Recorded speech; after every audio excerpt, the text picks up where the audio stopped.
اقرا بسم ربک الذی خلق، یعنی کہ پڑھ اپنے رب کے نام سے جس نے انسان کو پیدا کیا۔ اب تھوڑا سا غور کریں کہ قرآن پاک کے نزول کی جو پہلی وحی تھی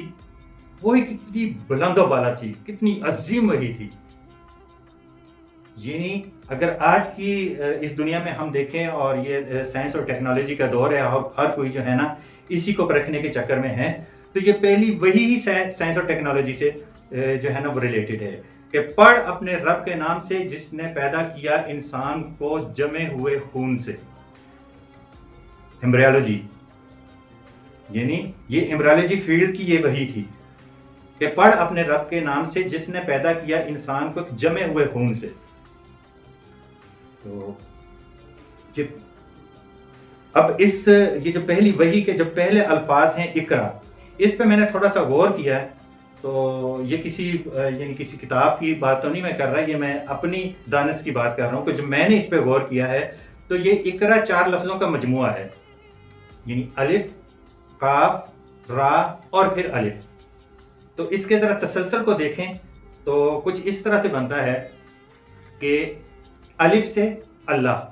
اقرا کے الف سے اللہ۔ اللہ کون ہے؟ مالک کل کائنات، جس کا کوئی ہمسر، کوئی ثانی نہیں ہے، جو اکیلا ہے اپنی ذات میں، اپنی صفات میں، وحدہ لا شریک ہے۔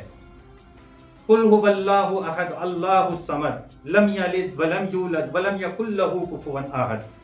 یعنی اللہ ایک ہے، وہ بے نیاز ہے، نہ وہ کسی کا باپ ہے نہ وہ کسی کا بیٹا، یعنی نہ وہ کسی سے جنا گیا نہ اس نے کسی کو جنا، اور اس کا کوئی ہمسر نہیں ہے۔ وحدانیت،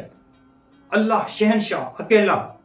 اکیلا واحد وارث، جس نے اس پوری کائنات کو تخلیق کیا۔ یہ بہت بڑی کائنات ہے۔ ہم تو جس زمین پر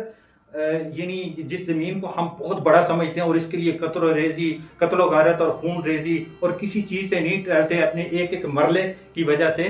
تو یہ ہمارا جو پلانٹ ہے، پلانٹ ارتھ جو ہے، یہ جو زمین جو ہے، یہ یعنی بہت چھوٹی ہے، بہت ہی زیادہ چھوٹی۔ اگر ہم یعنی میں نے اس کو دیکھا بچپن میں، جب ایک دفعہ ہم اسکول ٹرپ پہ یا کالج کے ٹرپ پہ ہم سائنس میوزیم گئے لاہور میں، تو وہاں جو تھا وہاں ایک ہمارا جو سولر سسٹم ہے، یعنی ملکی وے گلیکسی کا جو ہمارا سولر سسٹم ہے، اس کا ایک نقشہ تھا، اور اس جو ملکی وے گلیکسی جو تھی اس میں ہمارے سولر سسٹم میں یعنی ہماری زمین کے لیے ایک نقطہ، یعنی ایک ایرو انہوں نے لگایا ہوا تھا، ایک ایرو کہ یہاں کہیں ہماری زمین، یعنی اتنے زیادہ پلانٹس، اتنے زیادہ سٹارز تھے کہ اربوں خربوں کی تعداد میں، کہ ہماری زمین کے لیے